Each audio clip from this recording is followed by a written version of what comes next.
नमस्कार बच्चों, आप सबका स्वागत है आपकी गणित की कक्षा में।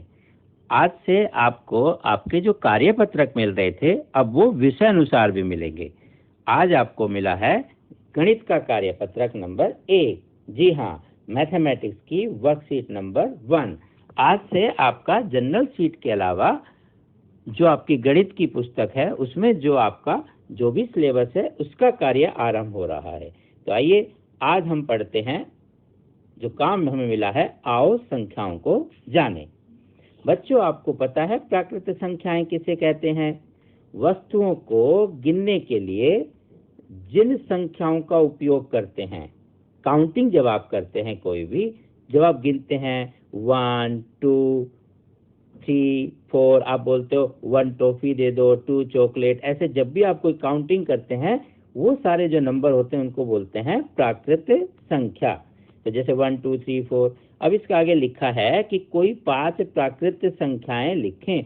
आप अपनी इच्छा से कोई भी 5 लिख सकते हैं, कोई भी गिनती एक के बाद। तो एक से आरंभ होने वाली गिनतियां आगे तक जहां तक भी चली जाएं, सब प्राकृत संख्याएं का ही हिस्सा है।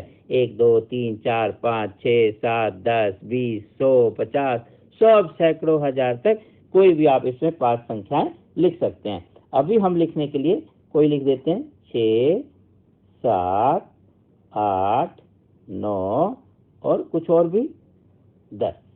आप कुछ और भी लिख सकते थे। अच्छा, पूर्ण संख्याएं क्या होती है? जब हम इन प्राकृत संख्याओं में जीरो को भी मिला दें। इसमें जीरो नहीं आया था ना, हमने कहा 1 टॉफी चाहिए, 2 चॉकलेट, किसी ने कहा मैं तुम्हें कुछ भी नहीं दूंगा, इसका मतलब उसने क्या दिया? जीरो, कुछ दिया ही नहीं। तो उस काउंटिंग के लिए जहां काउंटिंग में है ही नहीं कुछ, उसको हम क्या बोलते हैं? शून्य। इंग्लिश में आप जीरो बोलते हैं, हिंदी में शून्य बोलते हैं, आप सब जानते हैं। इसको हम फिर क्या करते हैं? पूर्ण संख्या होगी। इसका मतलब खाली जीरो पूर्ण संख्या नहीं है, जीरो के अलावा जो प्राकृत संख्याएं थी सब मिलाकर पूर्ण संख्याएं हो जाती है। तो पूर्ण संख्या में क्या बोलेंगे? 0 1 2 3 4 5 और सारी गिनतियां।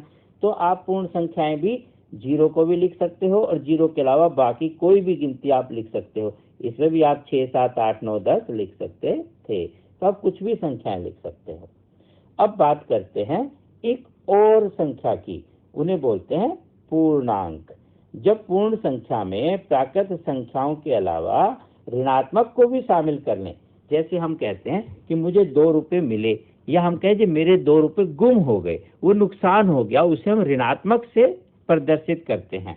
जैसे हम कहें ऊपर चढ़ना और फिर नीचे उतरना। तो इस तरह से जब हम किसी चीज का ऋणात्मक कहें, अच्छा बुरा, उसका उल्टा हो गया ना।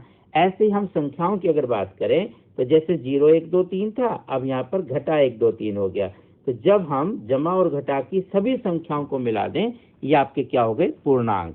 तो इसको ऐसे समझ लीजिए, पूर्णांक में प्राकृत संख्याएं भी आ गई, पूर्ण संख्याएं भी आ गई।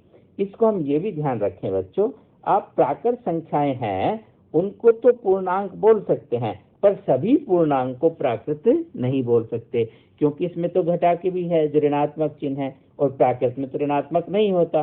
तो ये आप ध्यान रखेंगे। इसे हम एक और भी तरीके से भी समझते हैं।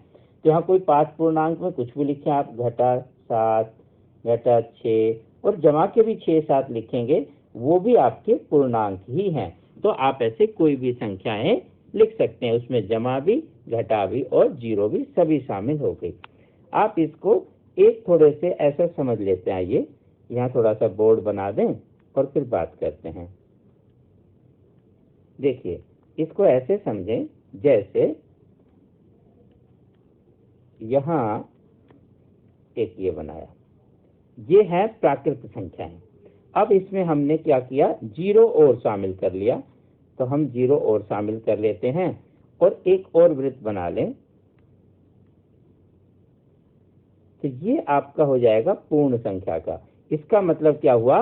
पूर्ण संख्या में प्राकृत संख्या शामिल है। आप चाहें तो इसका कलर बदल देते हैं, ठीक है। अब हमें क्या था? पूर्णांक। तो पूर्णांक इससे भी और ज्यादा वाली संख्याएं हो गई। तो हम एक और ऐसा अगर बनाए सर्कल, तो ये आपका क्या हो गया? पूर्णांक। इसका मतलब पूर्णांक में प्राकृत भी शामिल है और पूर्ण संख्या भी। तो आपका जो बाहर का घेरा है, ये पूर्णांक को हो गया पीले वाला, और पूर्ण संख्या ये नीले वाला और प्राकृत संख्या अंदर। इस प्रकार हम इसको समझ सकते हैं। आइए कुछ और बातें करें। जब हम पूर्णांक को अन्य पूर्णांक से भाग करते हैं तो हमें कुछ ऐसी संख्याएं प्राप्त होती है जो पूर्णांक नहीं है। जैसे ये वाली, ऐसे बटे में जो आप संख्याएं लिखते हैं 1/2, 2/3, ऐसी संख्याएं, इनके लिए हम पूर्णांक की मदद लेते हैं, पर ये पूर्णांक नहीं है। इनको क्या बोलते हैं? परिमेय संख्या। तो परिमेय संख्या इस तरह की संख्याएं हैं जिसमें ऐसे हम बटे में लिखते हैं। आप इसे ऐसे समझ सकते हैं कि परिमेय संख्या p/q के रूप में व्यक्त करते हैं। p मतलब ऊपर अंश और q मतलब नीचे हर, मतलब भिन्न के रूप में आपने लगा दिया। भिन्न तो आप समझते हैं। तथा जहाँ p और q पूर्णांक संख्या हैं तो ऊपर और नीचे पूर्णांक हो सकता है, बट ध्यान देंगे नीचे 0 नहीं होना चाहिए। जो q का मान है वो 0 नहीं होता। क्यों नहीं होता बच्चों 0? क्योंकि 0 से किसी संख्या को भाग नहीं दिया जा सकता। अगर आप उसे 0 रखेंगे तो वो अपरिभाषित हो जाएगा, अपरिमित हो जाएगा, नॉट डिफाइंड हो जाएगा, इसलिए आप उसे 0 से भाग नहीं देते। तो 0 के अलावा हम कुछ भी लिख सकते हैं। तो ऊपर जमा घटा का कोई भी संख्या हो सकती है, घटा 1, घटा 3, जरूरी है सारी जमा की रखनी है। आप इसे ऋणात्मक चिन्ह के साथ भी रख सकते हैं। तो ऐसी सभी संख्याओं को क्या बोलते हैं? परिमेय संख्या। अब आपको इस समूह में से छांट के लिखनी है प्राकृत संख्या कौन सी है। तो प्राकृत में तो इसमें आप कौन सी लिख सकते हैं? ये देखिए, इसको हम अलग अलग इससे कर लें। प्राकृत में क्या क्या आ सकता है? 1 आ जाएगा, इसमें से 4 भी आ जाएगा, 7 भी आ जाएगा, और ये वाले तो नहीं आएंगे फ्रैक्शन वाले। हाँ, -4, -5 ये भी नहीं आएंगे। और है कोई? एक और बच गया, देखो 8 है और 18 भी है, तो ये भी इसी में आ गया, 18 भी। ये प्राकृत संख्या का समूह। अब बात करते हैं पूर्ण संख्या की। ये इधर से नहीं है, इधर को इधर लिखना। तो पूर्ण संख्या में क्या हो जाएंगे? ये सारी भी पूर्ण संख्याएं, जितनी प्राकृत संख्याएं हैं ये सारी पूर्ण संख्याएं भी कहलाएंगी। तो आप इसको तो सबको लिख ही सकते हैं, ये सारी भी आ जाएगी पूर्ण संख्या में। और अगर कहीं 0 है तो वो भी आ जाता, वो अभी फिलहाल ऊपर नहीं दिया है। तो जितनी प्राकृत संख्या है इन्हीं सबको दोबारा यहाँ लिख देंगे, ये पूर्ण संख्या हो जाएगी। अब पूर्णांक की बात करें तो पूर्णांक में जो प्राकृत है या पूर्ण है वो तो सारी लिखेंगे, तो ये भी सारी लिखी जा सकती हैं। और इसके अलावा कौन सी आ जाएगी? जो घटा की भी है, जैसे घटा 4, घटा 5, घटा 72, ये। और इनके अलावा ये वाली सारी संख्या, यहाँ जगह कम है इसमें लिखने की, तो आप यहाँ लिखेंगे 1, 4, 7, 8, -4, -5, 18, -72, ये सब पूर्णांक संख्या हो गई। और परिमेय में क्या होगा? ये सब तो है ही, ये भी परिमेय का ही रूप है, क्योंकि इन सबको बटे 1 करके लिखा जा सकता है। तो अभी तक आपने जितनी संख्याएं लिखी थी ये सारी भी परिमेय हैं, और इसके अलावा जो ये बटे वाली हैं ये तो है ही परिमेय के रूप में, आपको साफ साफ नजर आ रही है।